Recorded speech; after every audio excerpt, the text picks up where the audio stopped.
The core loop of party-based dungeon crawlers is something that I adore, but I find it really hard to try and get new people into them. And even as a fan of dungeon crawlers myself, I have to admit that starting a new one isn't something that I do when I'm just wanting to shut my brain off and relax. It is instead a game genre I boot up when I want to immerse myself into a challenging but rewarding gameplay loop.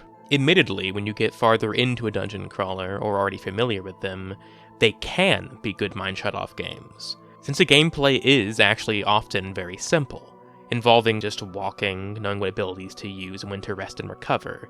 It's very ooga booga. But the hurdle to get there is a hard one to cross. So many party-based dungeon crawlers often require min-maxing, as well as trekking through a steep early game where you're just getting your ass beat constantly. But when you get over that first part of the game, it is insanely satisfying to go into a dungeon, mow down tons of monsters, manage your health and resources just right, and return to town with sacks full of treasure, but barely standing. Selling your loot, buying new equipment, and leveling before returning to the dungeon to do it all over again. This experience exists in other games for sure, but it is the experience of the dungeon crawler. And there's something special to not only increasing a single character's equipment and abilities, but entire parties, giving you a simulation of camaraderie and friendship reminiscent of cooperative play of TTRPG games, but satisfaction not being limited to a single character class. Due to the number crunching these games offer, it isn't really something kids get into. And for adults who generally have less time to game, it isn't the ideal genre to start up once you get off work or really tired and just want to relax. But I think I found a set of dungeon crawlers that are ideal for that tired audience, as well as something that hardcore fans can still enjoy as a novelty that fulfills most everything you want from a dungeon crawler, without having a harsh early game or strict character building. Dragon Ruins 1 and 2. Dragon Ruins 1 is frankly just a proof of concept. Everything presented in it is improved upon in almost every way in its sequel, but it's still worth looking at because it is a damn good proof of concept. The description of the game describes itself as a dungeon crawler micro game for tired people, and that is exactly what it is. It takes what most people love about dungeon crawlers and trims all the number crunching fat down, but still keeps some of the early game difficulty, without it being as hard as a traditional dungeon crawler. And this makes a satisfying but super simple game. Both of these games have minimal story. For the first game, it is quite simply just, there's a dragon, there's a ruin, and there's a reward, and your party's stupid enough to try and get it. Out of the gate, the art style is a big boon for this game, as even in these 8 character classes, the art gives them some amazing characterization that sucks you into the world. And this art style is carried throughout both games, with hundreds of different sprites for enemies and NPCs. You pick 4 of these classes to make up your party. For the first game, these playable classes are, sadly, mostly aesthetic choices. Class does not matter really at all beyond the initial minutes. I remember wondering if there were hidden things that the classes did. Does the priest heal, for instance? Is range damage a thing? And no, not really. The priest doesn't heal your team, and though there are classes flavored to be ranged or magical, it is rather instead that just their class canons. For classes, you are just choosing different number sets of attack, armor, HP, and speed of attack.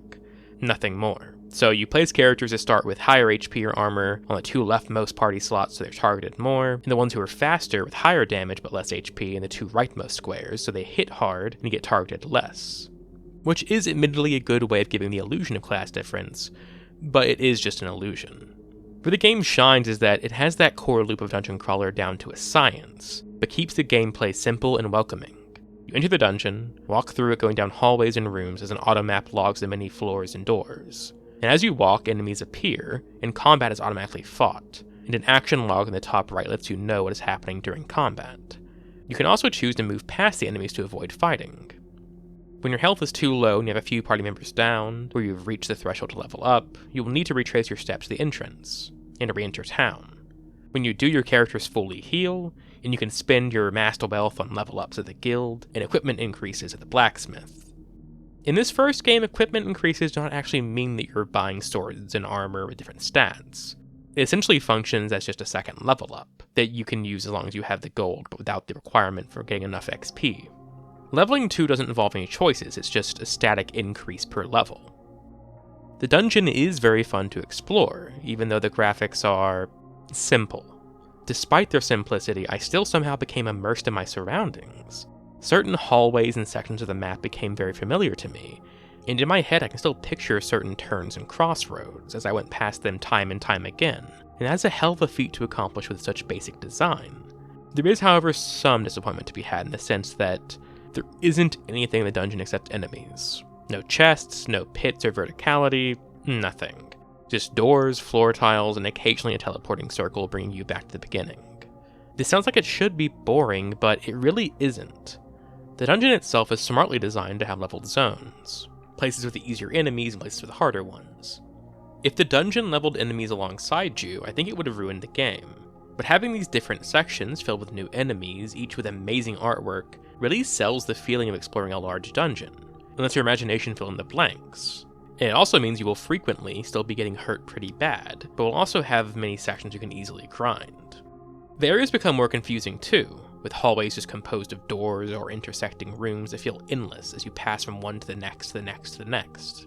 There are also unique bosses to be found aside from the dragon, encouraging exploration since they give good XP and gold, plus you get to see more unique art. While I like the dungeon, I will say as a complaint, it's a square. It's literally just a complete square. There's no empty spaces in there or anything that goes outside of the square. Of course the square is broken up with twisting hallways, but it is a square. Having the ability to move past enemies isn't something I did at first because I wanted the XP and gold. But as I got more powerful, I often moved past them for the more powerful enemies, due to their increased XP and gold drops. But doing this is risky, since you are essentially planting landmines on your way back, enemies staying where you left them, meaning fleeing the dungeon while wounded became very risky.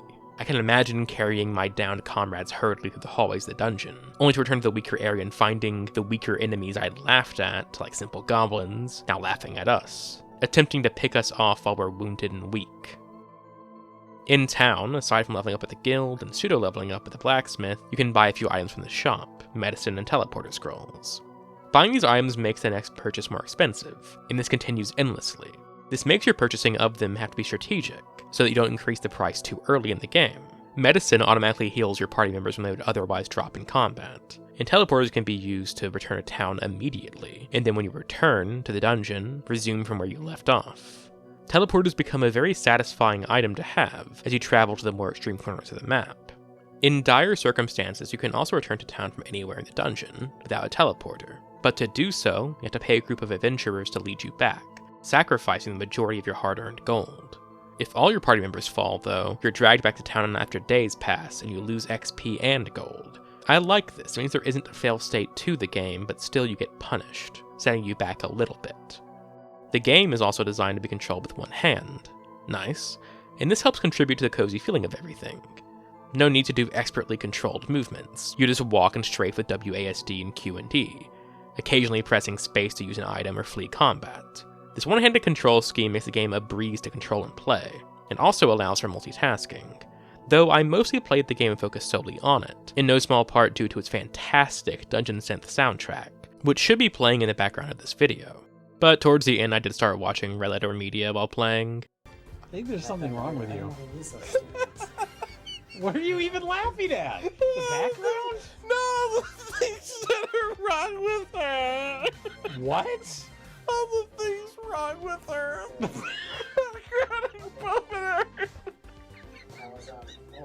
And the game feels designed to allow multitasking to be easy. It's also just a nice option to have for disabled gamers. All in all, the game is a bite-sized 2-hour experience. Any longer it would have overstayed its welcome, and any less it would be disappointing. But as it is exactly what is described. A micro game for tired people. Playing this game at midnight and walking through the dungeon, gaining wealth and XP is a satisfying experience. It doesn't require much brain power, but it also isn't completely mindless. It's just perfect at what it does. Dragon Ruins 2 takes all that was good about the first game and adds a ridiculous amount of content on top of it. The gameplay itself is identical on paper, moving across tiles and auto-battling enemies, but it's all refined and greatly expanded upon. There are now 21 classes to choose from for your party of 4, and they actually matter this time. Each start with the expected differences of HP, armor, speed, and damage, but now there are multiple types of damage: slashing, bludgeoning, piercing, and magical. And classes actually have unique features. The priest, for instance, actually heals people every time an enemy is defeated.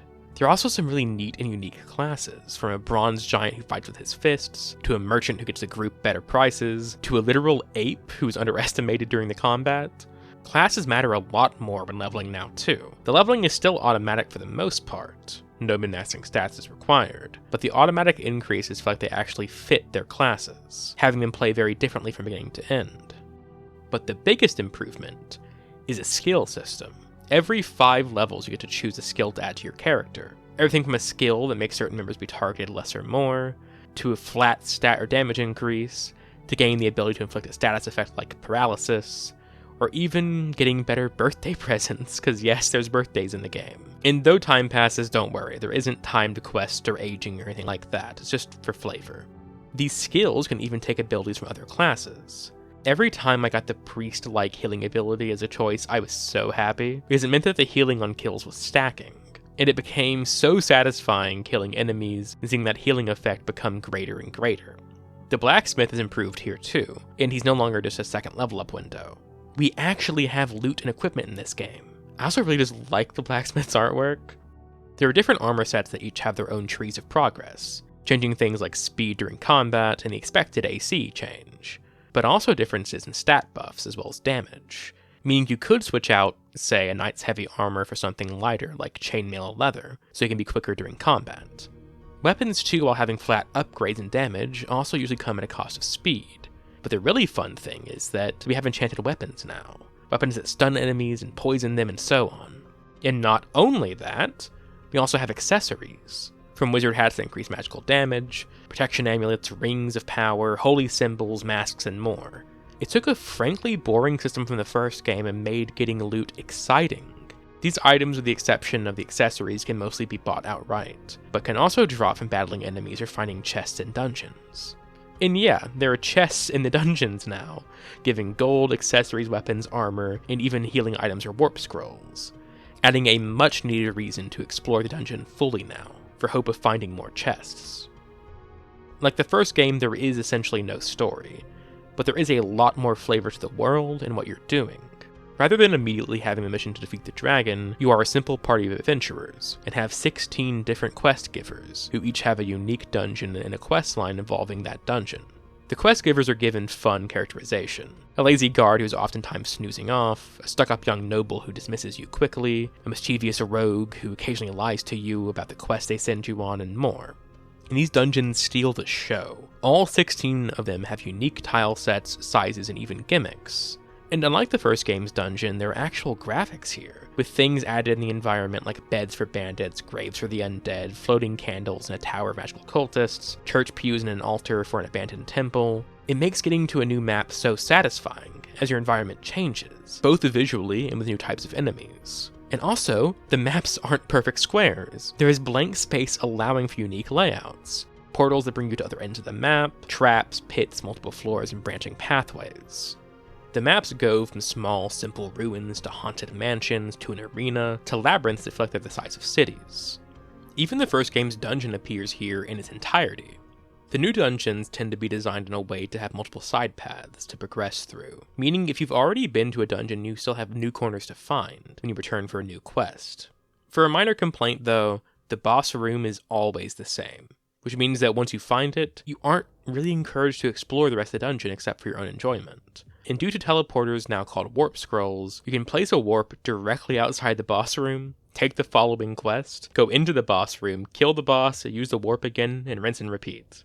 And while the warp scrolls do increase in value like the first game, you'll probably earn more from finishing the quest than you spend on the scroll.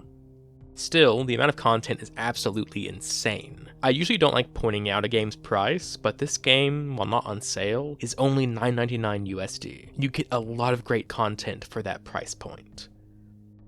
Each dungeon is presented one after the other, and they do represent a genuine increase in difficulty, which is fantastic. A few times in the game, you will attempt to take on the next dungeon, only to find that the enemies are still too tough for you, which encourages you to take on another quest in one of the earlier dungeons. This just felt so good to me, and also of course stretches out the game in a smart way. It made the world feel bigger and like my leveling and effort mattered, because the feeling of having grinded a few more levels to return to that area that absolutely wiped you out the first time just to beat it on your first attempt back is an amazing feeling. Finishing quest lines also unlock unique missions. For instance, after finishing the first chain of missions helping the leader of a small village, and him trying to get you to marry his daughter, the town guard comes to your party after hearing of your exploits and asks them to hunt down a deranged jester in a ruin. And each new quest also switches around the enemies in that area, so even though you are going through the same dungeon, it feels fresh. Once the quest line is done, it circles back around to the first quest in the chain, which is totally fine with me. This isn't a game that's supposed to be scrutinized for its story, and if you are trying to roleplay, you could easily justify it in your mind. Just pretend that the quest is a similar quest and not the same one. The village, or some village, will always be harassed by goblins. There will always be a mansion haunted by possessed spirits, and so on. However, I do have a complaint, which is that once you get to a high enough level, you will essentially just be grinding the same 3 to 4 in-game dungeons, since only they will have difficult enemies and decent gold and XP. All of the other amazing dungeons and tile sets you won't see again. I mean, you absolutely could go to them, it isn't barred from you. I went back to the Haunted Mansion because it was my favorite zone, but the enemies give little to no XP, and the reward remains the same low amount it was. So in the end game, you are left to only do the final set of dungeons. This wouldn't be as much of an issue for me either if there is multiple save files, because there is only one save slot for the entire game, so you have to delete your previous party to start again, which I am not a fan of. This is something that always upset me about Dragon's Dogma 1 and 2, which are 2 games that I love, and just like I still love those games, I still enjoy this one, but it is a frustrating quirk. For a few more complaints, I miss the autolog of the first game. In fact, I think it's the only thing the first game did better. Because while here the damage numbers still appear in portraits, the completeness of the first game's UI and combat log was very satisfying to see, and imagine every action in combat taken, and feel that progression of power displayed clearly, as well as seeing what each member of the party was accomplishing, or even just see the enemy names without having to go into the bestiary. To get back around to a positive point though, I adore the bestiary. I think every game should have one, and for this game especially, it is great to see the full artwork for these enemies, which usually only have their heads visible during combat. Sometimes I would just flip through the bestiary like looking at an art book. The endgame, despite my complaints, is still very good though. The final dungeons are huge and worth returning to explore fully. And interestingly enough, there are actually multiple final bosses. I won't say much beyond that though, other than there's also some extra fun content. These games are great. The experience of a party-based dungeon crawler is more or less fully retained here, despite its simplified gameplay and less intense difficulty curve. There's still satisfying progression, some difficulty, fun leveling, and great dungeons, in addition to a fantastic dungeon synth soundtrack and artwork. I'm super excited too because Dragon Ruins 2 is getting a standalone expansion called Aftermath, which looks like it is going to be fantastic. Check these games out if you want. I think you should. If you've never played a dungeon crawler like this, it's a fantastic place to start. And if you're a hardcore veteran, I think you'll still appreciate the elegant simplicity of this gameplay loop. It still gets across the strong identity of the genre. I hope y'all enjoyed the video. If you did, consider doing all that YouTube stuff people normally say to do. Farewell.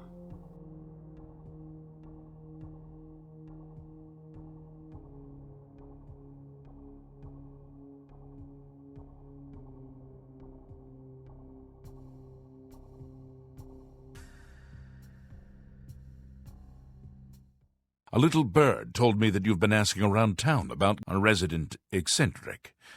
I'd like to know why.